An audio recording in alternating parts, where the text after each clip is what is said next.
But coming back to the topic जो हम discuss कर रहे थे वाइब कोडिंग का, जिसमें कि अभी मैंने कुछ देर पहले बोला था कि वी हैव वाइब कोडिंग क्यों काम करता है, उसके दो रीजंस जो मुझे लगते हैं। पहला अगेन द कॉग्निटिव एफिशिएंसी, जिसके बारे में हमने बात करी कि वाइब कोडिंग जो है, ठीक है, कॉग्निटिव एफिशिएंसी क्यों, क्योंकि ह्यूमंस जो है वो अप्रॉक्सीमेटली थिंक करने की कोशिश करते हैं, नॉट ऑन द प्रिसीजन।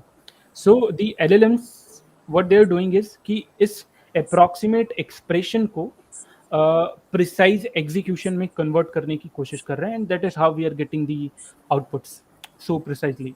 ठीक है, जो कॉग्निटिव एफिशिएंसी है वो क्या है बेसिकली कि अब मान लो अगर तुम्हारे पास कुछ एरर भी आ गया, ठीक है, या फिर कुछ तुम्हें अपडेट करना है, चेंज करना है, ठीक है, then the cost of iteration is almost zero. ठीक है, तुम इंस्टेंटली मशीन को बोलोगे, ठीक है, मॉडल को बोलोगे and it will complete it. ठीक है, Correct. So the code has become cheap. ठीक है, लेकिन कोड को इम्प्लीमेंट करने की, ठीक है, जो थिंकिंग कैपेबिलिटी है, that has become very expensive. ठीक है, and this is why most of the non-coders who will become vibe coders will eventually fail। ठीक, क्यों? क्योंकि लॉजिक बिल्डिंग जो है, ठीक है, जो लॉजिकल थिंकिंग है, that is required to become even a software developer और अ प्रोग्रामर और इंजीनियर, ठीक, it is missing and it will be missing. ठीक है, सो वी कैन से, ठीक है, और मोस्टली इस सेशन को कंप्लीट कर दें या फिर एक और पार्ट में करें? I What think do you guys think? इसका एक और पार्ट डिस्कशन कर सकते हैं मे हाँ, बी। ठीक है, तो आज के सेशन को ना हम यहाँ पे एंड करने की कोशिश करते हैं। जैसे अभी मैंने बोला कि the code has now become the cheap, ठीक है, and the thinking has become expensive. So we can say कि the vibe coding it optimises the loop time between idea, feedback and correction. ठीक है, ये जो लूप है ना, ठीक है, आइडिया, फीडबैक एंड करेक्शन, इसको एलएलएम्स ने और मोर प्रिसाइजली वाइब कोडिंग ने इसको बहुत फास्ट फॉरवर्ड कर दिया। ठीक है, सो हम जैसे आइडियली अगर तुम किसी भी सॉफ्टवेयर डेवलपर को देखोगे, ठीक है, तो मेन जो सॉफ्टवेयर डेवलपर की स्किल होती है ना, इट इज नॉट कि good how good code they can write, ठीक है, but how well they can debug the code. ठीक है, debugging is the very most important skill in any software engineer, Correct, correct. Right? Basically, and I'll try to sum all of whatever we covered. Try to sum up all of this in a single referential comment. कि see, if if you are into vibe coding, ठीक है, so उसे personal purpose के लिए रखो. If you actually want to develop things at scale, right?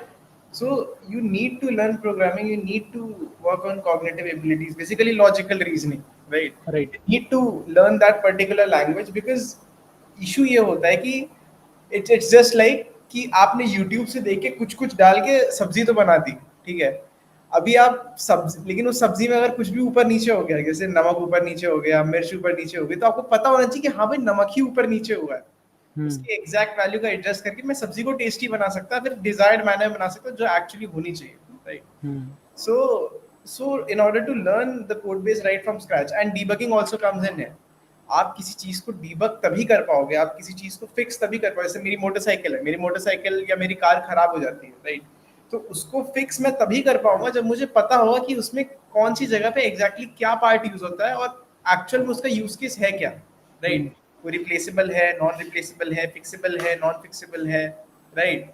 उसमें क्या क्या कंपोनेंट्स यूज होते हैं, उन कंपोनेंट्स को कैसे मैनिपुलेट करके मैं अपनी कार को डिजायर्ड वे में चला सकता हूँ, राइट?